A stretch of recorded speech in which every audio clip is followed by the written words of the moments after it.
Sorry about that. So sorry to all the participants. I don't know what was going on there. Don't worry. Happens. No worries. Hello. Sorry, I'll put myself on mute now. Excellent. So we will get started. I want to welcome everyone to Fuckup Nights Hamilton. It is so nice to have you guys with us this evening. And do I have control? Yeah, I do.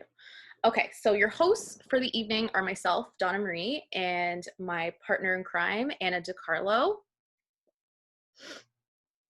Fuckup Nights is grown totally organically. There is no paid advertising or marketing that goes into it, and we depend on you to help us share the failure. So be sure to help us spread the word through social media and word of mouth. So make sure to tag us if you are sharing. If you can't stay with us the entire evening, we're also on YouTube. So check us out there. We will be posting this Fuckup Nights on there if you miss any of it. This evening, we are very fortunate to have three incredibly moving, inspiring, and creative speakers who all make a difference in the community. Tonight, our very own Anna DiCarlo, Maliha Altaf, and Katarina Poletto will be sharing their stories of failure. After each speaker, we will have a short Q&A section with them. Please feel free to drop your questions via the Q&A option at the bottom of your screen, and you'll also see a chat feature, which is where you can share your thoughts with the rest of the attendees throughout the event. We want to thank our generous sponsors who have helped bring Fuckup Nights Hamilton to you this evening: Forward Events and Design, the Rambler Project, the Casbah, and Chronicle Photo Booth. So originally our event was going to be live, but we made the executive decision last minute to make it virtual for the safety of our community. So we want to thank Church 444, who was our original host. And we hope to bring Fuckup Nights Hamilton to their lovely place very soon. And as mentioned before, we do have a virtual photo booth that you can take some pics and gifts in. If you scan the code on your screen, it'll take you directly to the page. I've already shared a photo of my dog, so if you want to take a picture of your pet, please feel free, or of yourself and your friends, please do so. And make sure to post on social media and tag us. So what is Fuckup Nights? This is what companies want to project or think their image is versus what really happens backstage or when they mess up in public. Reality is what we focus on. Fuckup Nights has created a worldwide movement and community that shares stories of business and professional failure. The stories of the business that crashes and burns, the partnership deal that goes sour, the product that has to be recalled, we tell them all. It all started one Friday night in 2012 in Mexico City. After several shots of mezcal, 5 friends decided they had heard enough about success and each decided to share a story about their failed projects. The conversation was so inspiring that they decided to do it again, but with even more friends. 2 weeks later, they did it again. The 5 friends all invited their friends and they asked 3 people to share their biggest failures. That was the first Fuckup Night. Sharing stories of failure was liberating, fun, and authentic, so the friends decided to keep it going and organized Fuckup Nights once a month. Turns out, people all over the world wanted to bring Fuckup Nights to their city, so the 5 friends decided to take their project seriously and set a goal to bring Fuckup Nights to the world. Today, Fuckup Nights is the most active creators movement on the planet. Each month, more than 10,000 people worldwide make time to go to Fuckup Nights and listen to 3 people publicly share their failures. Fuckup Nights has worked with some of the biggest and best companies in the world. Please feel free to reach out to us to find out how we can bring Fuckup Nights to your company, conference, or school, post-pandemic, obviously. Or virtually. Yeah. So let's get it started. I'm so happy to begin the evening with Anna DiCarlo, my better half of Fuckup Nights Hamilton. Always up for a party, she began her career in event planning and design over 10 years ago, working as a director of events for a boutique Toronto-based event venue. Anna has had the pleasure of working with some of the best clients in the world, including celebrities, Mr. Big from Sex and the City, just saying, Fortune 500 companies, and Toronto's elite. Since then, she has been nominated for Venue Manager of the Year by Biz Bash Magazine and was featured as the Young Professional of the Day on YP Daily by Notable Life, formerly Notable TV. A newcomer to Hamilton, Anna was instantly drawn to the city's love for the arts and knew she wanted to be part of the independent and diverse spirit. Anna thinks of Hamilton as a place where she can merge her creativity and event expertise to create experiences that entertain, inspire, and engage. So before I introduce her, I have 3 fun facts about her. She's a huge fan of The Simpsons. She's been volunteering since she was 14 years old. What a saint. And lastly, she collects vintage jewelry. So without further ado, I introduce to you Anna DiCarlo. Thank you. No problem. So hello everyone. As you know, I am one of the organizers of Fuckup Nights Hamilton. I'm also an entrepreneur. I run my own business here, an event planning and design company called Forward Events and Design. And tonight I'm going to take you on my entrepreneurial journey. When I was a kid, I was convinced, like most people are when they're kids, that by the time they're 30, they're going to be living like a fabulous life. I went to school for graphic design, and by the time I was done my school, everyone was doing it. Everyone was a graphic designer. So when I finished school, there weren't a lot of opportunities. It was really hard for me to get a job. And I just kind of like floated through my 20s with no real direction. I worked in a bunch of temp agencies and I just sort of like floated around with no real goals or anything like that. But one thing I was experiencing a lot of was anxiety, anger, and depression, because I kind of had this feeling that things were not going to turn out the way that I thought they were when I was a kid. When I was 29, I had a part-time job working at a retirement home, and I had 2 main functions to my job there. First was I did some marketing and graphic design, and the other thing was that I counted furniture. So when a resident came into the home would lend them like a phone or a side table or a lamp, and when they died, I essentially had to go into their room, like really right after they died, and count the furniture and take inventory of what was left. So those are my jobs. I was very busy. I wore many hats, and obviously a far cry from what I thought I was going to be doing.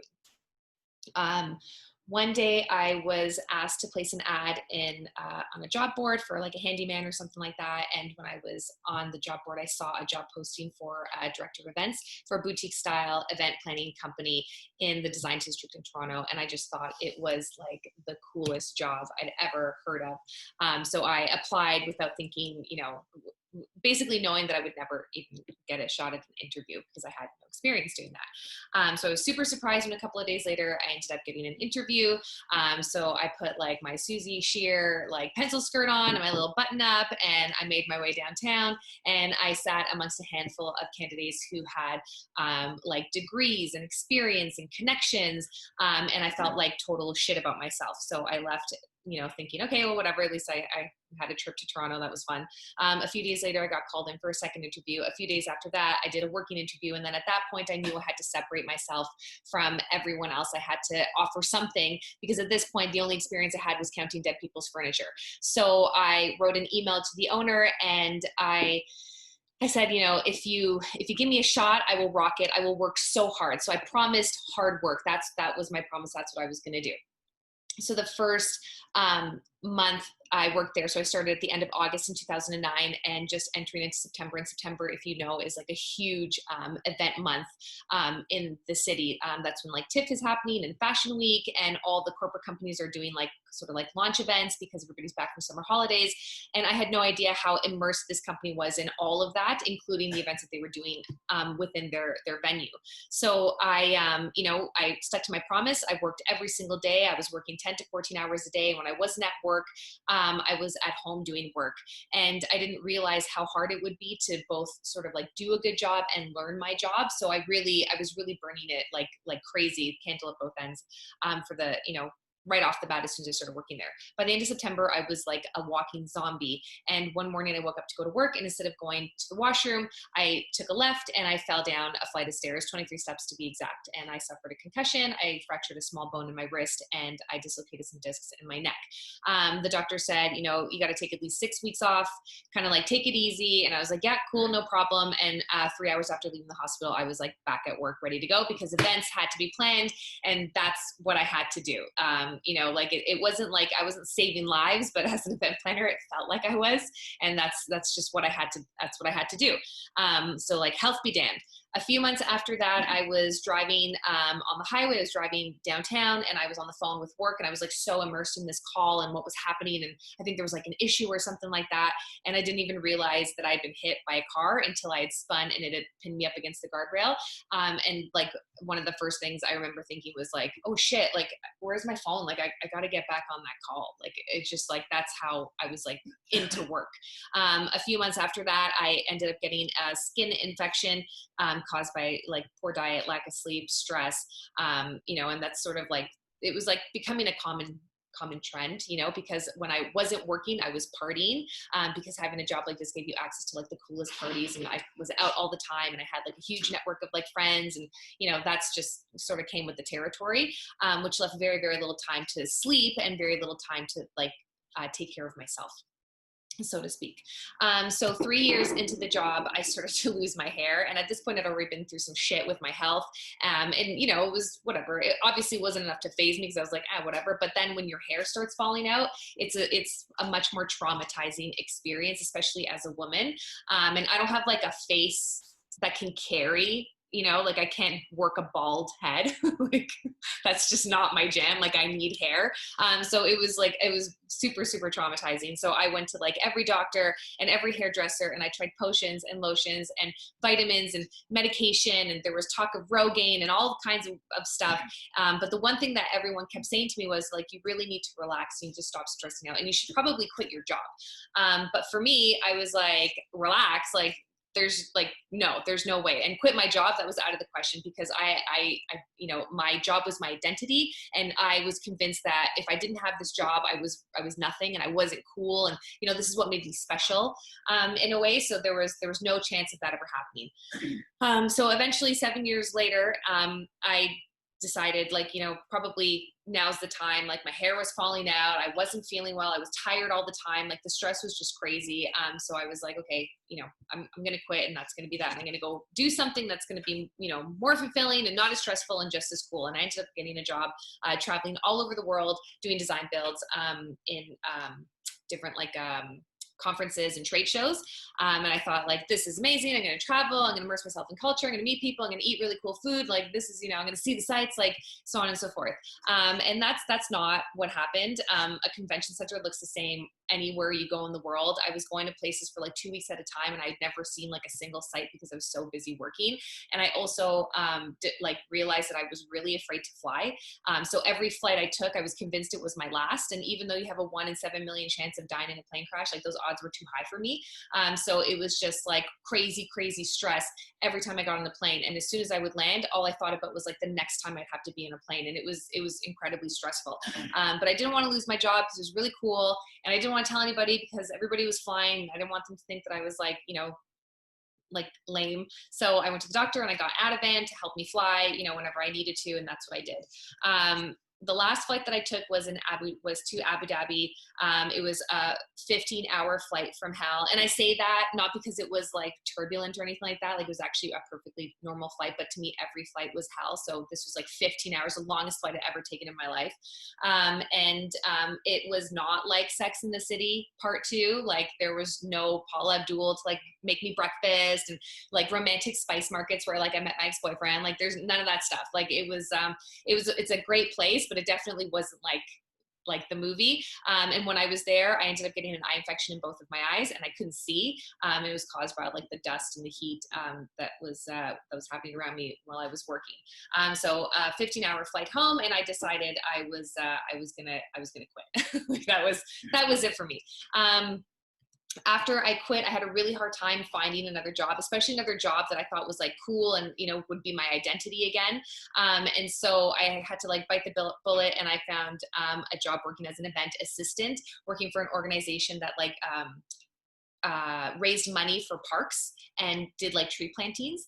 And I hated it. Like every day that I went, I loathed it. And I thought like, what a fall from grace. Like how, like all this time that I spent working on and building this awesome career had basically gone to shit because now I was an event assistant and I was planting trees. Like this is awful. So it was like the worst. So, you know, it's been years of me like stressing, and now I'm still stressing. Even though I left all those other stresses behind, I just found other things to stress out about. And it was really all made up in my head because there was nobody really standing there saying like, you're a loser, except for me. So about a month into the job, I woke up one morning, I had some sort of like pain in my stomach, and by 10:30 in the morning, I couldn't stand up straight. So I went to the hospital and they diagnosed me with diverticular disease. For those of you that don't know, or you're like, oh, I've heard of that, like my grandmother has that, or like my dad has that, like, yeah, no shit. It affects about almost 80% of the population over the age of 60. And it's quite rare to get it before you're 40. It's about like a 5 to 10% chance. That's why this woman is like she's aged in this picture, because it's like an older person's thing. And basically what happens is like you stress and your intestines tighten, and then eventually they start to weaken in areas, and these sort of like little pockets start to develop, and then things can get stuck in there, and then they can get inflamed. And that's what had happened to me the first time I had experienced a flare up. And so I was told that, you know, like I have this, and it's basically because of all the stress that I endured for all those years. So now at this point, I'm like working this like shitty job, or so I thought it was shitty. And I'm sick now. I've got like this old person's disease. Like I'm probably gonna die soon. Like it was really, really tough. I was very depressed, and I went through a lot of different feelings and emotions. And I don't know really how it happened, but I know that, you know, my friends had taken me to this like yoga retreat. And when I was there, I was able to sort of like sit down and really take a look at things and start to appreciate and like value what I did have in my life. And, you know, it was at that point that I decided I was going to take a year off of life. And I immersed myself in yoga and meditation. I finally learned how to meditate, because before, you know, when I would try it, I'd be like, oh my God, it's too many racing thoughts, because I was like the queen of busy, like so busy all the time. Like, you know, if you slept 8 hours a day, I thought that you were like lazy, or if you weren't at the office like for 14 hours a day, like you just weren't a go-getter. So I was just like the queen of busy. So I learned how to meditate. I started writing in a journal. I started to appreciate my job, and I loved my job. And it's actually my most favorite job that I've ever had. And I think that working in nature and working with all the lovely people that I got to work with and plant trees with and being outside really attributed to part of my healing. So, you know, like for example, this woman, she is like 85% blind, and she took the bus to come out and plant a tree that day because she'd always wanted to do that. And that was really inspiring for me. So these were sort of like the things that I was experiencing. And within that year, I also met my partner, who's been like incredibly supportive and just like a lovely human being to be around. And I'm super grateful for him and my family, my friends. They really helped me through this really tough time. And then it was at this time that I decided I wanted to start my own business, because I really loved doing events, but what I hated was all the stress that came along with it. And is there a way for me to like sort of like have this event planning career and offer this service without having this crazy stress? Like if you ever see like an event planner in a movie, they're always like running around with like a clipboard, and they've got this like stupid earpiece, and they're like freaking out all the time. And like, that's not who I wanted to be. So I decided to start Forward Events and Design. And I started it with the intention of offering different services and offering a different way of doing events. One where the process would be just as enjoyable as the party, and one that was realistic. So I'd never promise my clients like a perfect day, because perfection is different in everybody's eyes. And it's bullshit at the end of the day, you know, because shit's going to happen. Like an event is like a tree, and every branch has a different branch and a different leaf. And it's so many different moving parts that, you know, sometimes they're all going to work together great. Sometimes they're not. And I really like to manage people's expectations. And I like to sit down with my clients and, you know, set out what their main goals are. Is your main goal to like have your guests have really good food? Or is it for you to get married that day? Or is it for you to like, you know, ensure that everyone was comfortable and there was a good flow in the room? Like we started like focus on like the goals of the events, and we're more realistic about our approach when it comes to it. And to be honest with you, you know, I've had pretty good success dealing with events the way that I have. So my first year of business, I didn't make any money. I came to Hamilton. I didn't know anybody. I built up my network. I networked my ass off. I did everything for free. I did a whole bunch of collaborations and I met a whole bunch of really awesome vendors. My second year, I started to make money, people started to recognize who we were. We started to build up our client list, which was really awesome. And our third year, which is this year, we made more money in the first 2 months of business than we had all year last year. And then COVID hit and the pandemic hit, and I was like, awesome. So my business and everything that I've worked so hard for is going to end before it even starts. And the past 9 months have been incredibly difficult. I've dealt with like crazy anxiety and depression and fear, like the uncertainty. Like when you're someone who likes to control shit, like me, event planning, I like to have some control. Not knowing what's going to happen to the future of like events in general is a really scary and really hard thing to deal with. And I struggled every day with trying to figure out, should I keep it open? Should I close it? Like, what should I do? So I started to kind of like take a look at what events would look like. I knew that events weren't going to stop. And I also knew that like this Zoom stuff, it has a shelf life. It's not going to last forever. I think people are already kind of like zoomed out. And like, how can we get like more creative with celebrating? Because essentially this is what's going to happen. Like events are going to change. And those days were sort of like, you wait an hour to get in to a place and you're herded in like cattle. And then you wait an hour to get a drink and the installations are boring and the food is really shit because the budget is stretched so thin. I think those days are like over. And that started to like excite me because now we're looking at smaller, intimate event sizes, and we're looking at better budgets for like better quality food and cooler installations and cool decor. And that was starting to excite me. And events are going to be, based on like sight and sound now. And, like how creative can you get with those two concepts? Like it was really starting to just like excite me overall. And I started to get excited about events again. And then I started to think about my company.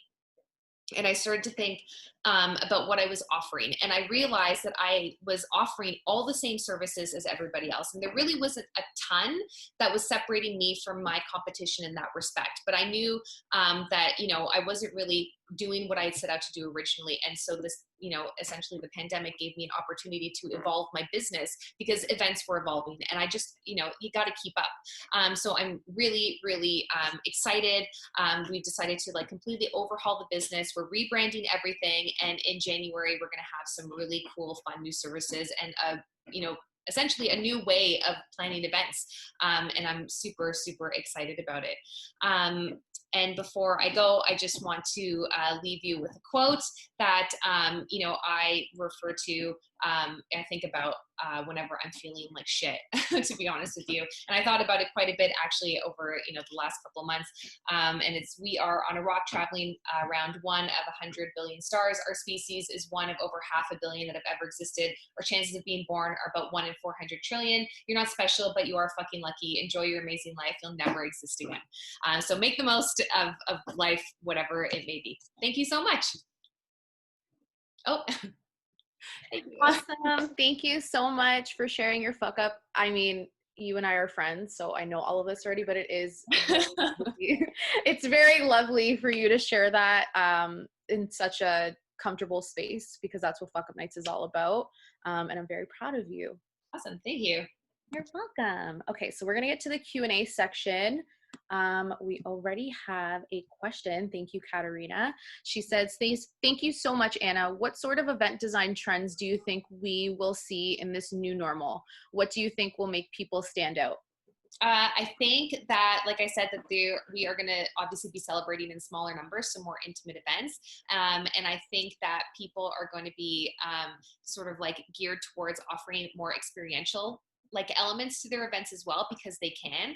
And I think that people are also now going to have the opportunity to celebrate and host events in really unique spaces. So we're not sort of like going to be just like subject to like the same venues, because, I don't know if anybody's realized this, but like sometimes people, they're like, banquet halls, every event looks the same in there. And it does. But even when you find a unique venue, there are so many restrictions within that venue that it ends up looking the same there too. All events end up looking the same, any sort of like venue that you go to. But now with smaller numbers, and, there's like leeway now to kind of like celebrate and host events in really cool spaces. And I think that that's going to be a trend for next year as well. And I think that people are going to have to figure out ways to get creative with their events so that people can still socially distance themselves, and so it's still safe.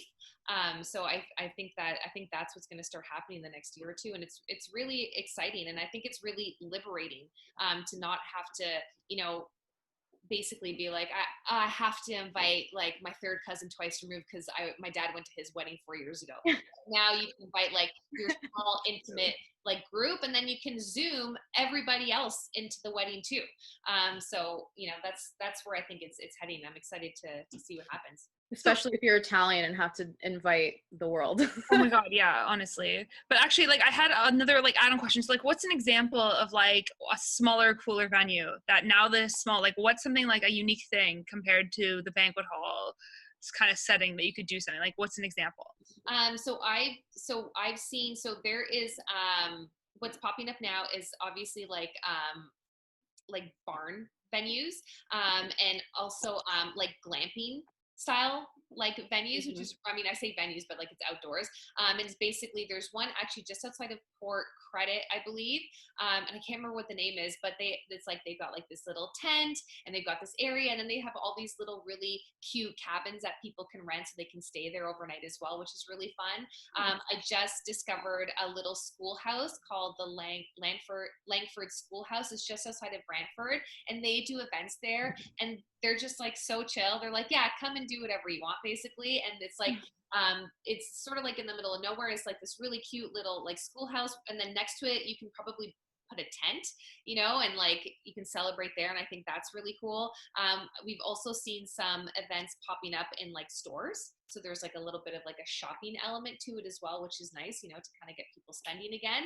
And they make really cool settings. So like those are sort of like some of the ideas. Like, I mean, there's 100 different things. Obviously people's backyards, people are doing a lot of that stuff, but really like parking lot events, I've been seeing that happening too, where people are renting out like parking lots and doing it. I mean, anywhere where you can erect a tent, you can basically have an event, which is really cool. I think people get easily inspired too. Like, it kind of reminds me of Sex and the City, the movie, part 1, when Carrie walks into the library and she's like, this is where I'm going to marry Mr. Big, the wedding that never happened. But I think people get super creative. Like, I know, awful. I don't even want to think about that moment, but I think people get super creative as well. Yeah, totally. Absolutely. We have a couple more questions here. So from Alyssa, she asks, what has been your biggest accomplishment with your company? Love your story, Anna. Oh my gosh, thank you. I think in 2019, we won the Reader's Choice Award for Best Event Planning Company, which was pretty special, just because we'd only been operating for like a year at that point. So it was nice to see that people were hearing about us and knew who we were. And my team, like the team that I have working with me right now, it's a huge accomplishment to have good people on your team. I think that's like the biggest accomplishment. Like in the 3 years that I've been operating, I've had, staff come and go, but the team that I have now is just awesome. And I think also like we have to date, like on knock on wood, we have a really good track record. And we've had some, like our clients have just been amazing.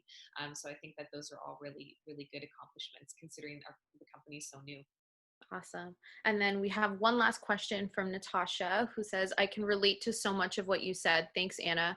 When the shutdown happened, did you go through any phases of thinking of weird directions that your business could go? What was that brainstorming process beneficial for you?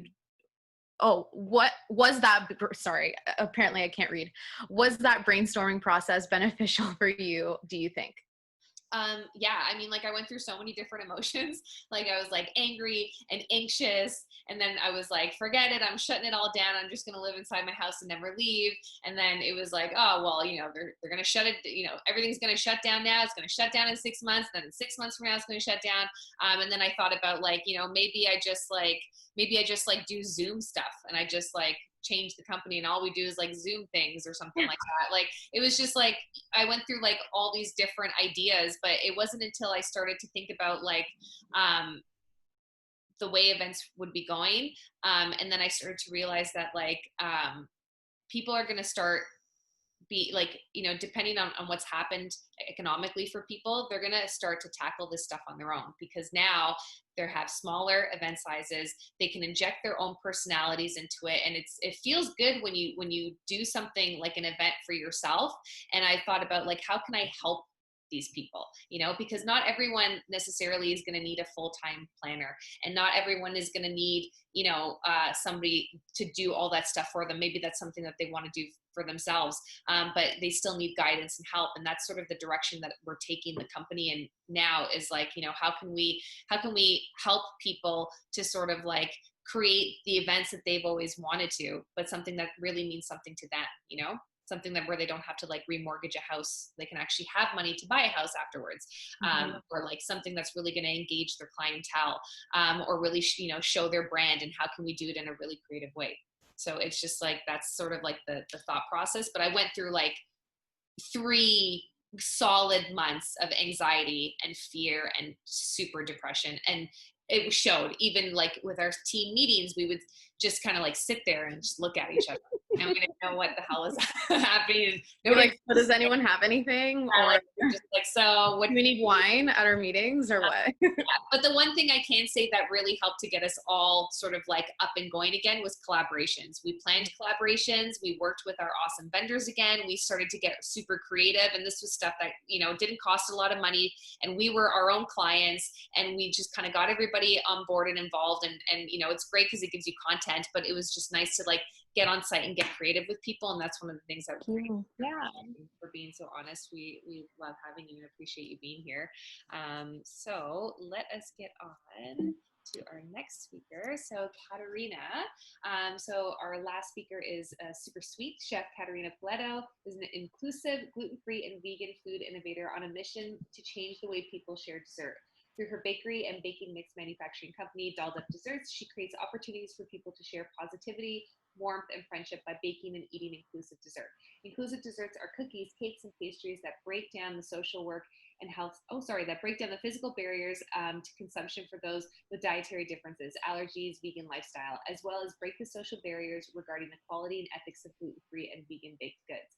With a background in commercial bakery, in social work and health science research, she started Dolled Up fresh out of university without a business plan, capital, or any idea what she was getting into. 4 years later, Dolled Up has a new retail outlet, a growing commercial bakery division, and a loyal following of bakers and treat lovers. 3 fun facts about Katarina. She always wanted to be a physician, but pivoted into social work and primary research when she actually learned the shortcomings of the medical system. She loves vintage fashion and big band jazz music and can swing dance, and she loves to eat a lot. It's how she best experiences the world. So without further ado, please welcome Katarina, and I am going to give you control, and you are good to go. Yay! Okay, well, thank you so much, Anna, and also thank you, Maliha and Donna, for all being here today. Thank you for organizing this safe space, even though it is digital, to be able to share this, because I typically don't talk about the things that happen behind the scenes, and I'll explain why in my talk. So I really appreciate both of you, and Maliha, thank you so much for your honesty in talking about the realness of tech. Like I was saying in the rehearsal yesterday, like I still got goosebumps again when you were talking about how the lies and everything that went down. It was like, oh my God, I can't even imagine. But yeah, let's take a different spin at this, see if it works. There you go. There we go, perfect. Ooh. Oh my goodness. There you Here we go. go. Hello, everybody. I am Katarina. I am the chief dessert designer and founder of Dolled Up Desserts, which is a gluten-free and vegan bakery, very well introduced by Anna here. And I'm going to share one of the few fuck-ups that Dolled Up Desserts has had in its 4 years of existence. And that fuck up is what's happened kind of in the last 8 months of COVID. And to summarize this whole entire chat, I've broken it down to my top 4 most used emojis. The upside down smiley face, which is how I feel all the time. Kind of like a fake smile because you're like, yeah, everything's great. Kind of like that dog you had, the burning dog, like the everything is fine dog in your presentation, Maliha. Same kind of feeling. That I don't know what's going on. That's also a very real feeling. The fire and the death emojis, also just very much a real feeling during this time. I'm sure everybody can relate to that. So just for those of you who don't know Altaf desserts, the best way I can describe it is through a very famous internet meme. You'll get it as we keep going. So what our friends think we do. So most people who know Altaf desserts, we're a bakery.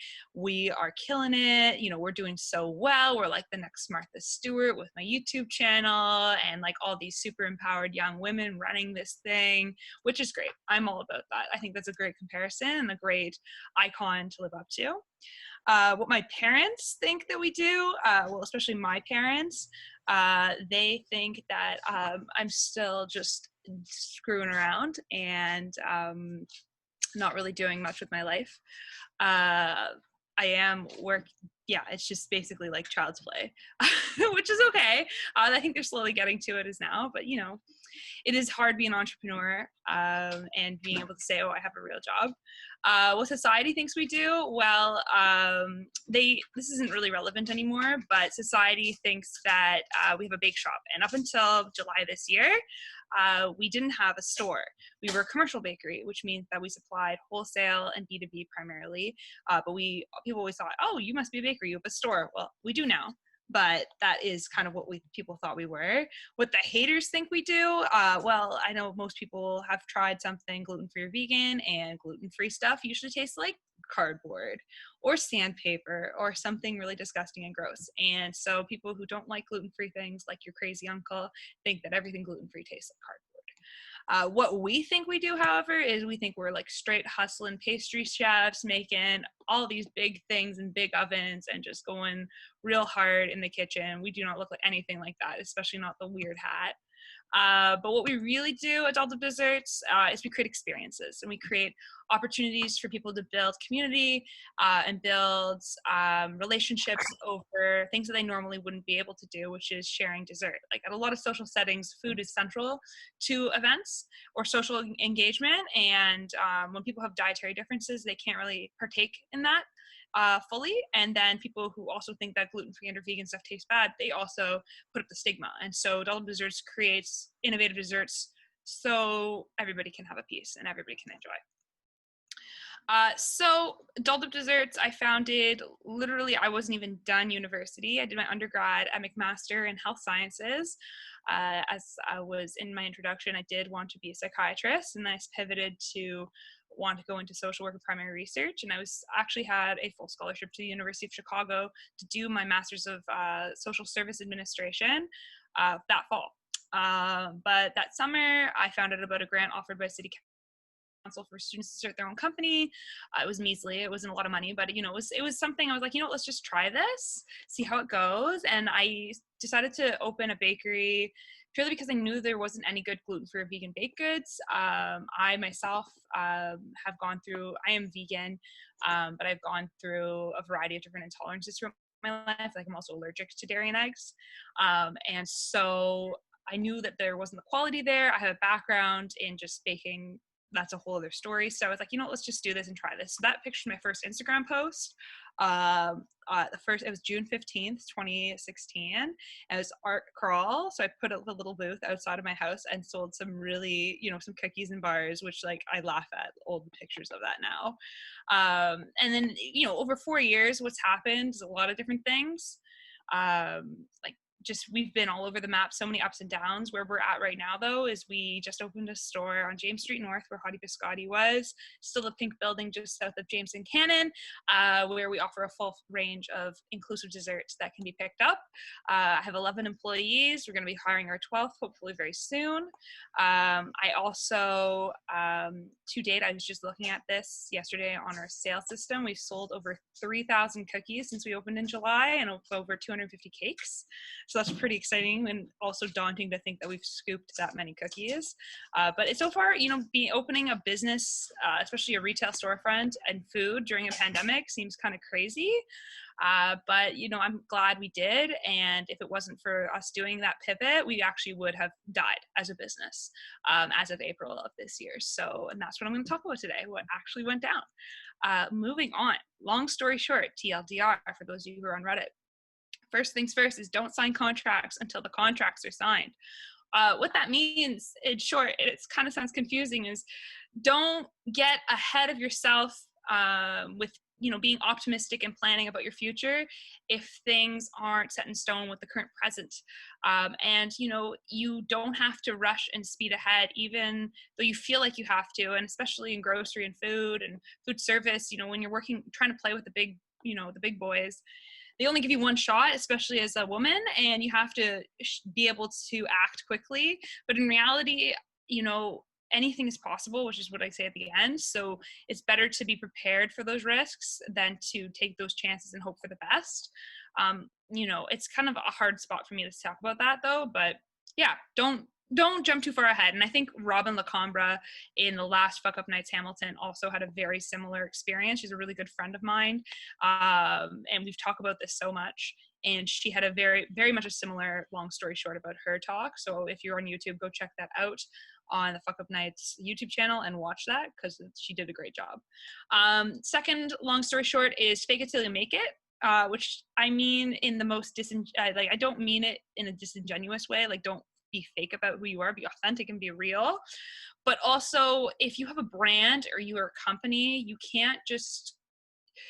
can't always share what's going on, the bad things that are going on, because you are running a company. Unless your company is you and people are there because of you as an influencer, then sure, go ahead and share the shit. But like in reality, like, you own a brand and you need to maintain that brand, because especially during a pandemic when people are scared and worried, they want to turn to things that are familiar or happy or things that make them feel good. And sometimes it's not best for you to share those things. Another thing too is being a female entrepreneur myself, talking about these things publicly, like fuck ups, for example, can be seen in the wrong way, especially if you are trying to scale or get investors or, be bigger. You kind of, especially as a female, or especially as a BIPOC person who identifies, like you can't show weakness, unfortunately, still, and because it makes people lose faith in you. And so sometimes faking it till you make it is great, and then once it's over, then you can write about it in your book or do a fuck up night talk about it. So that's the second thing. And the third thing is anything is possible, which is both positive and negative. Positively, anything is possible, that you can't, negatively, it's like, yes, a pandemic, none of us thought this would happen. It is possible. It is very possible. So anything is possible, okay? But at the same time, too, it's also possible to get out of the depths of a crazy pandemic and be able to pivot and turn around and do something. And it is possible to open a restaurant or a bakery during a pandemic. Like, it is possible to do things that you think, oh my God, everybody else is going out of business or doing something, like, I can't do that. You can't. You can. You just got to sacrifice a lot and be smart about it. So let's go back and set the scene for the long story shorts that just went on. So 2019, we were doing great. We actually were kind of doing great. So we just got off of another fuck up, which I can't really talk about in this at this time. But long story short, we lost a space that we were gunning for. But at the same time too, we were scaling really quickly. We had some really big opportunities. The picture there is me and my sales director, Sylvia. That was like right before, like 2 minutes before we met with like a head buyer for this super big corporation. We were so nervous. At least I was. She was fine, but I was so nervous because I've never done anything that corporate-y in my life. I had like a pitch deck, and like, Maliha here at like the tech industry, that's like what they're all about and doing that sort of thing. Me, like in baking, I'm just so used to being in the kitchen or managing my team or working with people directly. So doing this was like a big deal. And we had a few of these big meetings. So things were going well. Everything was looking up, but it felt like we were like falling behind because, sorry, as I was saying earlier, like when you're trying to play in the big leagues, you have one shot. And so we were like, oh, we don't have a production facility, but we have all these massive contracts that could, make us nationally or international. Like, what do we do? How do we figure this out? We need to find a space ASAP. We need to find a space. We need to get these investors that we had on board before and like go and get a new space and like get going. We felt like we needed to act yesterday. So there was definitely this big sense of urgency, but positivity.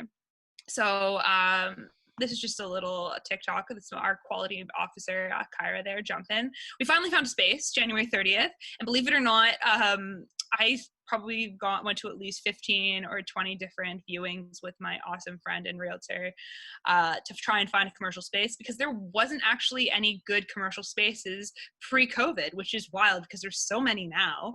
But there was actually like a scarcity of commercial spaces, especially industrial spaces.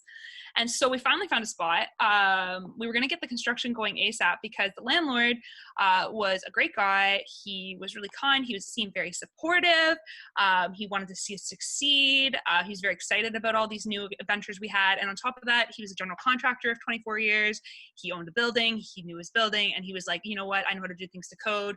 We'll work with your architects, but we'll get things going right away because you need to get going right away. So like everything was like coming into place. Like everything was just like, this is perfect. We got the capital. We've got the space. We got the guy who can do the job and he can do it quickly and knows how to do it. Like everything's a big win. Okay. So February 28th, we actually started construction. So a month later, this is like the space with some of the work that was done. We were still working on those contracts, but like everything was working out in our favor. We were asking for some big things and we were getting it. Like we were feeling like straight up queens. Like it was great. But then COVID hit. So I'm talking like literally March 13th, we were in the head office of one of these big corporate places and negotiating the final just bits of the contract. We were going to sign it. Everything was great. We just finished that off. And then boom, March 16th, lockdown. Okay. So everything changed overnight. And by April 2nd, all of our bigger contracts were like, yeah, we can't work with you now. We've lost so much in sales. We'll talk in 2021. A lot of other commercial contracts or customers, hotels, restaurants, banquet halls, convention centers, airline, like it all just went in the toilet. So we also went with it because, you know, we rely on the hospitality industry for our industry, and it would just, everything died. And so all of my employees had to go on CERB. I was now running the whole thing again. We still were just like, what are we doing with our lives? Like, how do we survive this? All my investors were like, we can't continue with construction here because, you know, like we can't pay for something that we don't know if there's going to be anything at the end. So they kind of pulled. And then, my landlord, you know, he got really upset, and I don't blame him, you know, feeling like blindsided by the fact that his tenant, who seemed like they were going to kill it, is suddenly now saying like, I have no money. I literally do not have even any savings to give you. I'm like totally like effed. He didn't get that or refused to understand it. We tried to negotiate and try to figure something out. And it went on, but basically it didn't end up working out. So I put this slide up here with me in two different phases because this is kind of like the Instagram versus reality, fake it till you make it thing.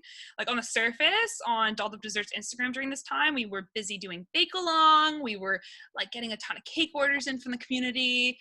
We were just like, everything was great. We were doing a lot of Instagram engagement. Like our engagement during COVID online was incredible. Our online sales were doing really great compared to before. Like everything on the surface and in the brand world was perfect, but you know, behind the camera was that. And you know, I was like, these glasses give me so much sass. I love these glasses, but like behind it, my eyes were just like, if we go back to that picture with me with the swan painting that I did, like my eyes were just like black. Like I was so tired, burnt out, and I'm still reeling from burnout. Like it's just, I was just so overwhelmed with everything going on because basically my bakery was being taken away from me. And you know, at the end of closer to the middle of the negotiations with my landlord, he got his lawyer involved, was threatening a lawsuit. So I got my lawyer involved because if he tried to sue me, you know, it would have been a long drawn out process, and you know, maybe things would have been fine because, you know, this is COVID and every single commercial tenant's experiencing this. But I didn't want to risk having my entire brand,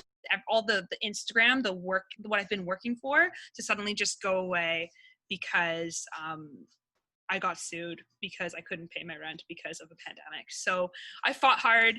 I managed to negotiate my landlord down 136% of what he wanted originally.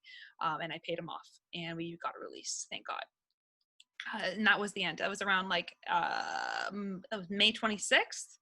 And then June 1st, I signed another lease for a store, which is crazy. But I was basically at the point where I was like, you know what, I could stop now and give up on everything I've just worked for these last 4 years, all that brand, all that perfection, all that faking it till you make it, or I can just give it one last dance.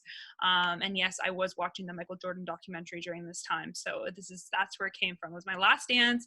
Like, everybody wants us to open a store. Like, everybody was like ordering cakes at the wazoo, and I'm like, you know what, screw it, we're gonna do it. And this was something I was gonna do in the 5-year plan, but it was like I wanted to kind of wait until the commercial stuff was done, and now is the time. So I did it. We got the keys June 1st, and July 1st we opened the store. I have a little video here of me, like, but I don't even know if you can hear it. Anyways, it's me basically crying because we had a line over 2 blocks long when we opened, and it was an absolutely incredible day. The support that came out was unreal, and we still have so much support right now from the community that I'm able to get all my employees back to work. I'm able to hire. I'm able to, pay myself, not a lot, but like at least a little bit, to, maybe pay part of my rent. And, we're slowly coming back, but I still am of the mindset, and what I've learned from this whole fuck up situation still is to protect myself and don't get too excited about the positivity of the future. Like, our wholesale's coming back right now. Some of those contracts are actually turning around, but I know that there could be a second wave. Anything is possible, and I can't be too sure to do anything and put money towards anything, or time or energy or effort towards anything, unless I know for sure that it's sealed and dealed in the bag. And even then, having a backup plan to make sure that I've protected myself and protected my team, because they are the most important people to me, is the people who keep all the desserts alive. And so that is most important. And then, still maintaining the brand, still growing the brand, so important. And that's why, like, as much as talking about the shit that happens behind the scenes, like, I don't like to do often, I'm glad I'm here, because this is still building the brand about, we are a young female team. I'm 26. Honestly, entrepreneurship sucks. It's hard. It's not glamorous. There is like no money in it for a really long time unless you're a unicorn. And but I've looked at the list of attendees. I see some other entrepreneurs that I know there. It sucks, but we got to get through it. And this is a time that this is one challenge that's going to be a chapter in our books. And if you can continue to pivot, like Anna pivoted, Maliha's pivoted too many times. Like, if you can pivot and get through it, like, you will be on top, but you will have to sacrifice a lot, but you can do it in the end of the day. And that's it. Thank you for coming to my TED Talk. Any questions? Thank you so much. That was awesome. I don't know if you saw my eyes get wide when you said you were 26 years old, because I'm 26 years old and I can barely wipe my ass. So thank you for inspiring me to get my life together. Friends paused on Netflix on my TV, and I'm very inspired. So thank you for sharing. No problem. No yeah, problem. Thank you. I messaged Donna, like, literally, I just messaged her and I was like, your eyes, when she said she was 26. Because I saw her literally like they almost fell out of my freaking face. Yeah, I'm kind of a weirdo. Like, starting You're not weird. 22 is kind of just like, looking back, I'm like, what the hell was I thinking? Like, you're a rare breed.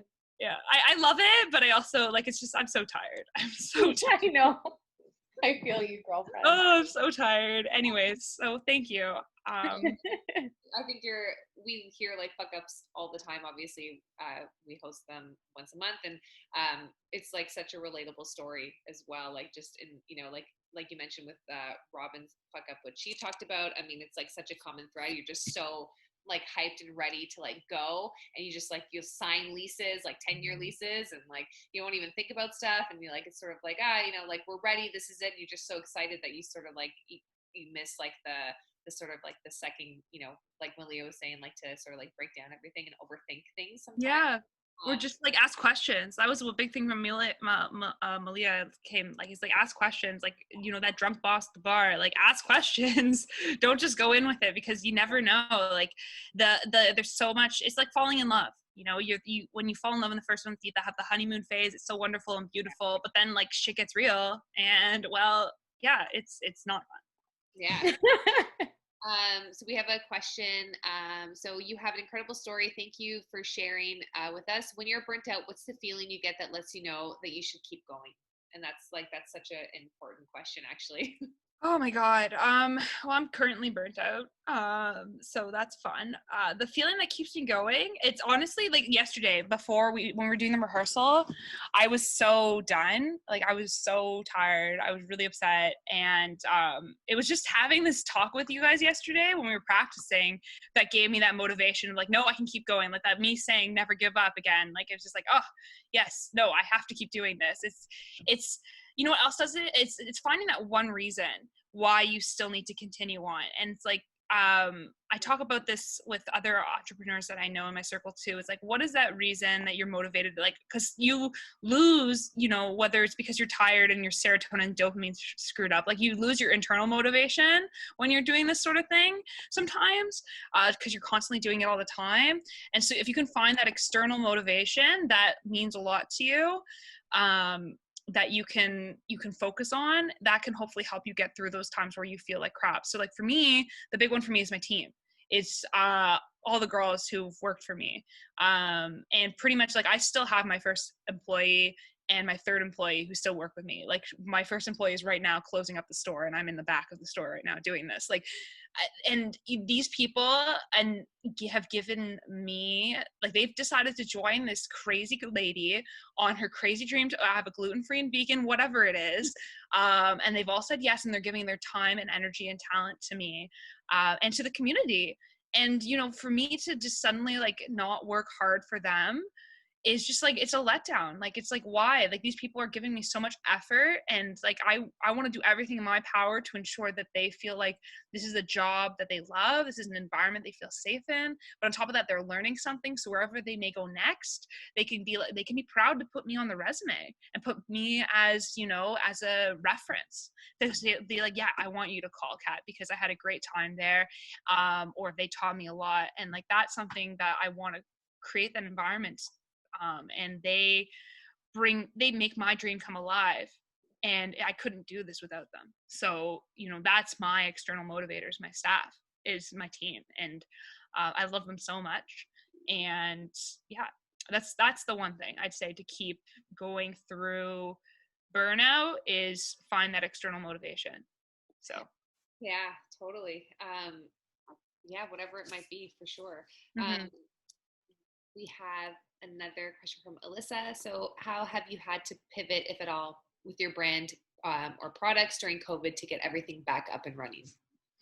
So during COVID, basically, we brainstormed ways that we could increase our engagement. And I actually, when COVID happened, I was actually super excited because I'm like, this is a great opportunity. Everybody's going to be trapped at home on their computers, baking everything. We can totally slay this. Like, I was like, this is a great opportunity for us to like do something, you know? And I listened to a lot of podcasts, especially on people who like scaled and grown businesses. And a lot of the businesses that I look up to started during the 2008 recession. And they just took advantage of that time to do something incredible.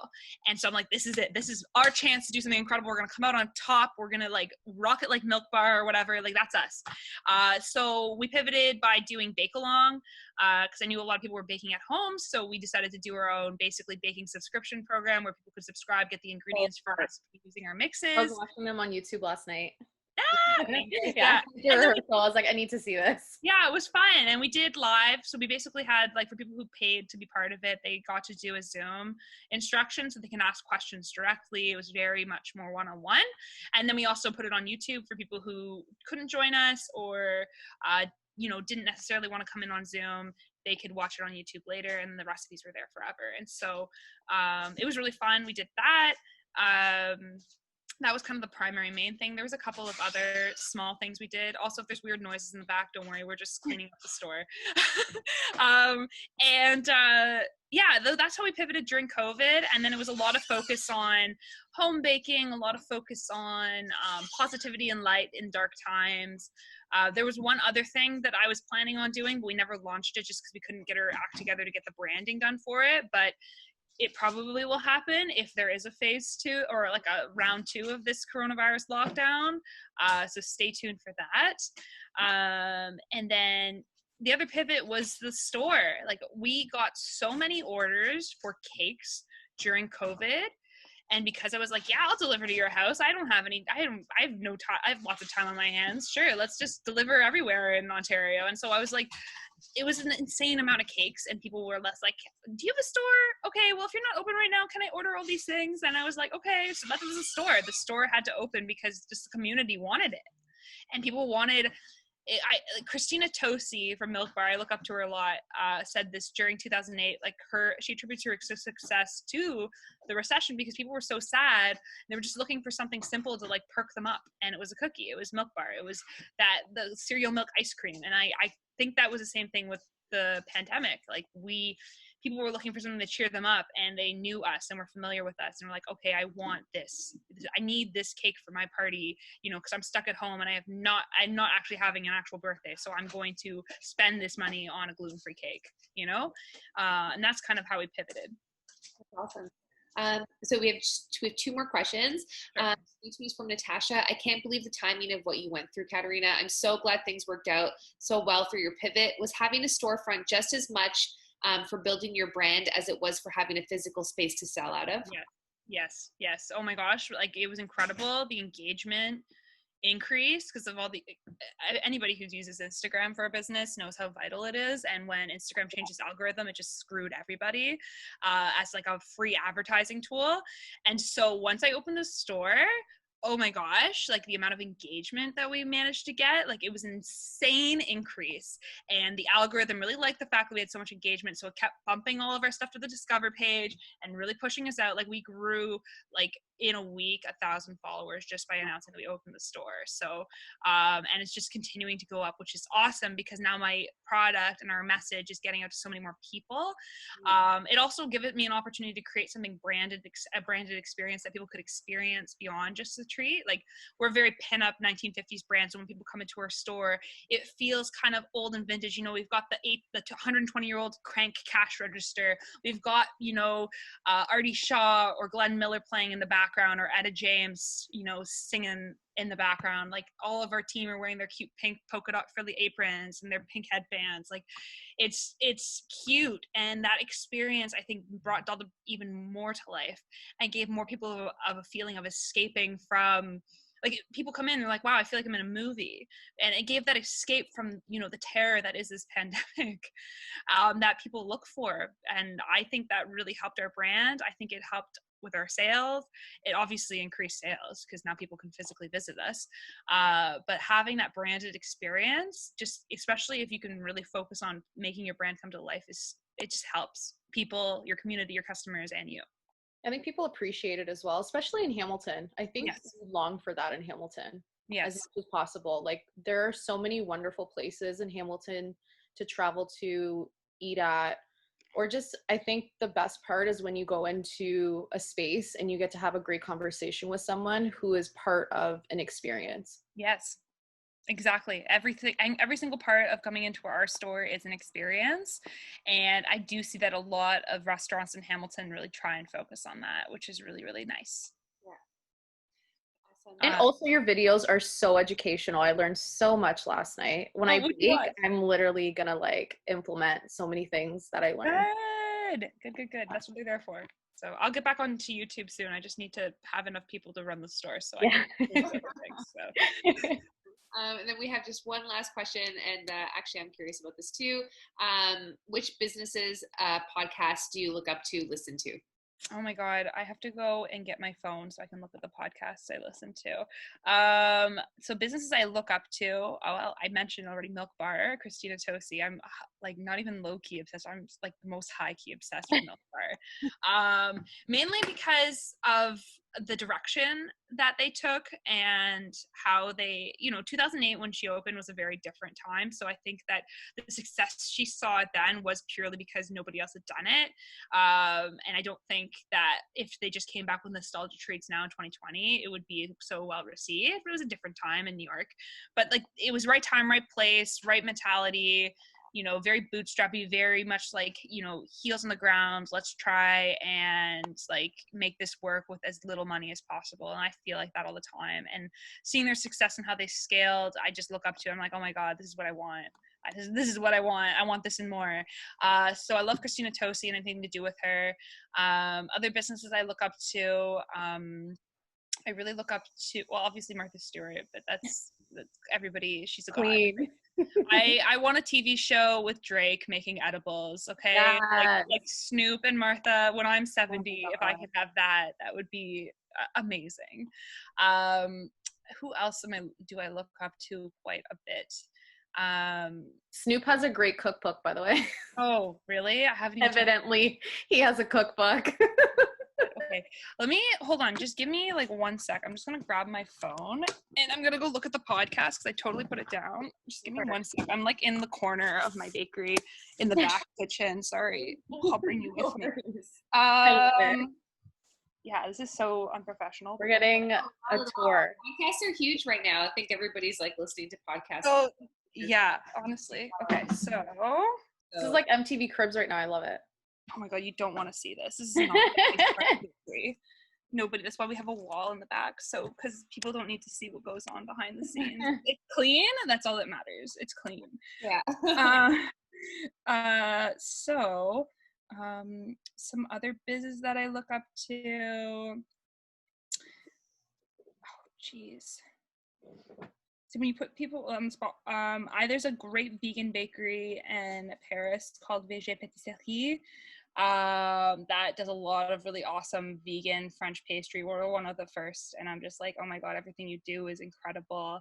I really look up to Dave Chang and Momofuku and his brand. I really love how like he's very aggressive, but he just is very raw and real, and I wish I could be a little bit more like that, but I think because he's a dude that his reputation is kind of like that he can. I really look up to Roselle, which is a bakery in Toronto that's been around for 13 years, and they're so cute in everything that they do. See, like a combination of small and big businesses. Oh my god, who else? In terms of podcasts, How I Built This on NPR with Guy Raz. His book is coming out soon. I highly recommend listening to How I Built This. How I Built This is incredible. It's really great. 99% Invisible is really cool. Household Brands is really cool. I also like to listen to Marie Forleo sometimes as well too. She's interesting. She talks about different things in life, not just about business. So she's kind of an all-around kind of person to listen to. But yeah, if you have any other interests, you can just DM me and I can give you more lists and questions. So awesome. Thank you. Thank you so much. Yes. Thank you. Thank you to, obviously, to our speakers for tonight. Thank you for taking the time out of your busy lives to join us and to carve out a little time to, spread some experience and some wisdom. And thank you to everyone who joined us tonight. Thank you so much for being a part of Fuckup Nights and for supporting us. It's obviously been a little bit of a challenge going from doing live events to now hosting them virtually. I'm hoping that, maybe before the wintertime we can squeeze one outdoor event out. We tried, obviously it didn't happen tonight, but hopefully we can try to do that. And if not, just keep following. We're going to be hosting virtual Fuckup Nights every month because we believe that it's important to share stories of failure and normalize failure, because I really honestly believe that you can't be successful without failing. I think it goes hand in hand. That's just how it works. And I think we're all, examples of that. Thank you also to our sponsors. Thank you for supporting us and for, helping us along this way as well. And again, just thank you to everyone. And we hope that you stay safe and healthy. And if anybody ever has any questions or wants to chat about anything, feel free to reach out to us at any time. And we look forward to seeing you in October. So thank you so much. And speakers, before you go, quick picture of us so that we can post this on our social. Hold on a second. I need to get situated. I was over there helping with dinner. No, that's okay. Whenever you're ready. There she is. Awesome. So everybody say cheese. And thank you so much for being a part of this, guys. And we will be coming by your bakery, obviously. Yes, Can't please wait. come. Leah, I look forward to meeting up with you and chatting as well. Okay, guys. Definitely. Awesome. Thank you guys. Have a Bye. good evening. Thank you. Bye.